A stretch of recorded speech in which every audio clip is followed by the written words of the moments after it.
بنحيي الذكرى الأولى لشهداء مذبحة سجن بورسعيد 53 شهيد اللي راحوا ضحية الغدر.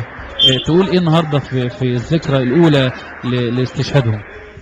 والله اولا بسم الله الرحمن الرحيم، الله يرحمهم جميعا وان شاء الله ونحسبهم عند ربنا سبحانه وتعالى شهداء، وده اول حاجه نقولها. وثانيا احنا نعز انفسنا، احنا نقول دايما باذن الله احنا النهارده ان شاء الله الذكرى السنويه الاولى بتاعتهم، وكلنا جمعنا كل اللي طلعوا وراء الحمد لله جمعنا اللي احنا كلنا كل سنه ان شاء الله هنخلد ذكراهم، عشان ذكراهم ديت هي السبب الرئيسي اللي احنا دلوقتي في وسط اهالينا واحنا بره قاعدين في الشارع بدمهم. يعني الناس دي دفعت، يعني اقول لحضرتك الناس ديت دفعت الضريبه بتاعت بورسعيد ودفعت ثمن براءتنا. الناس ديت لولا الناس دي دم الناس الطاهره ديت طبعا ما كناش دلوقتي في وسط اولادنا، وانا كنت بكلم حضرتك طبعا. فده اقل واجب.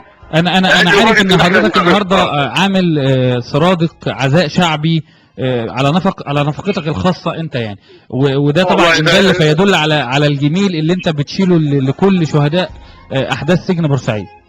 والله بامانه انا اعتبر اقل واحد مشارك فيه يعني، وفي ناس كتير الكرام يعني اتفضلوا وشاركوا معانا فيه زي الاستاذ ياسر يحيى رئيس النادي المصري ساهم معانا، والاستاذ دكتور شريف صالح ساهم معانا، والاستاذ محمد الخولي ساهم معانا، وفي ناس من الشارع عندنا برضه من شارع السواحل والامين ساهموا معانا، والنادي المصري ساهموا معانا، حتى الراجل بتاع الفراشه ذات نفسه ساهم معانا.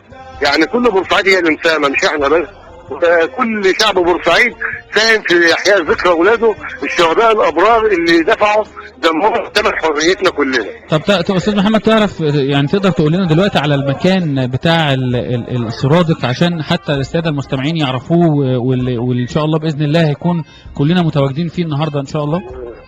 ان شاء الله تشرفونا جميعا باذن الله في شارع السواحل والامين، ويعني ان شاء الله دي حاجه كده اقل حاجه نقدمها لاخواتنا الله يرحمهم، واقل حاجه نقدمها لاهاليهم اللي هم يشرفونا باذن الله، ويدعوا عامه شعب بورسعيد كله باذن الله تعالى. وعامه ده مش عزاء، يعني احنا مش هناخد عزاهم الا ما نجيب حقهم، دي ذكرى تهدين للسنويه بتاعتهم طبعا، يعني عشان الامور ما تختلطش مع بعض. احنا دي ذكرى السنويه، انما احنا ان شاء الله يوم ما يحتسبوا شهداء عند الدوله ان شاء الله هنقبل عزاهم، انما لغايه دلوقتي مفيش عزاء، هي ذكرى سنويه لذكراهم الخالده باذن الله ان شاء الله. استاذ محمد طب خلينا نرجع كده بالذاكره لسنه فاتت، تاريخ 26/1/2013 يمكن كنت حضرتك من احد المتهمين في احداث استاد بورسعيد، واللي طلع قرار بعد كده ببراءه حضرتك من التهمه الموجهه اليك يعني.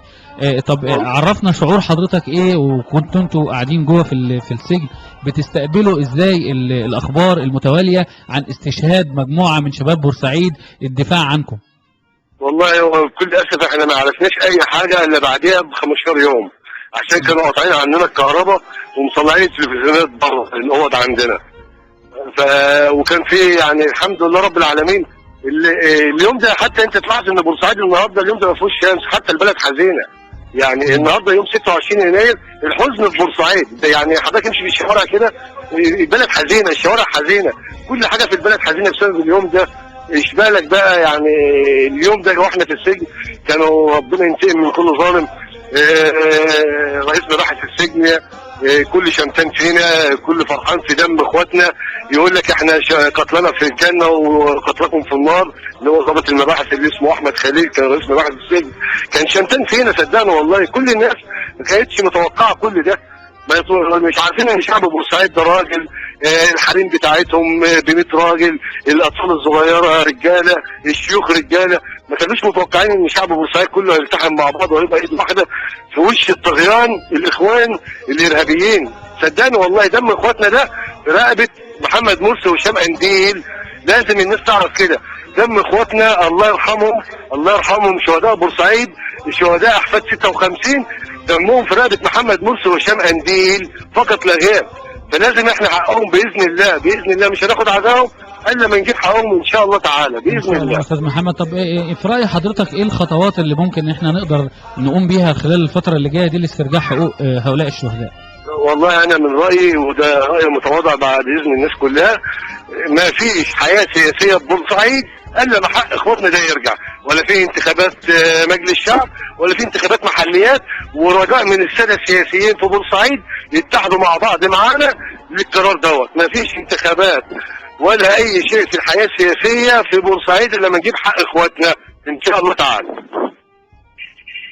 ان شاء الله يا استاذ محمد، واحنا طبعا بنضم صوتنا لصوتك، وبنتمنى ان شاء الله للساده المسؤولين داخل محافظه بورسعيد للاستماع لمكالمه حضرتك دي، والمطالبه جميعا باحتساب شهداء بورسعيد، شهداء 25 يناير، وحتى رجوع يعني حقهم المعنوي الاول وبعد كده المادي. لا المادي مش مشكله، الناس مش محتاجه حاجه، محتاجه تحس ان الدوله كرمت ولادها. وفي نقطه بعد اذن حضرتك اوضحها لك. اتفضل يا استاذ محمد. الشهداء دول هم اللي مدوا التوكيل بتاع الفريق السيسي يا استاذ. بعد اذن حضرتك اول بلد في جمهوريه مصر العربيه عملت تفويض للسيسي بورسعيد. بالظبط في وش الاخوان الارهابيين بورسعيد هي اللي عملت التفويض بدم ولادها. يعني المفروض الفريق السيسي يكون عنده المعلومه ديت ان شهداء بورسعيد هم اللي عملوا التفويض بدمهم، بدم ولادهم، فلازم تكون دي في الحسبان. يعني اضيف برضو على كلام حضرتك ان بورسعيد كانت هي الشراره الاولى لاحداث ثوره 30 يونيو. كانت بورسعيد هي يعني بدايه الشراره كانت من ارض بورسعيد.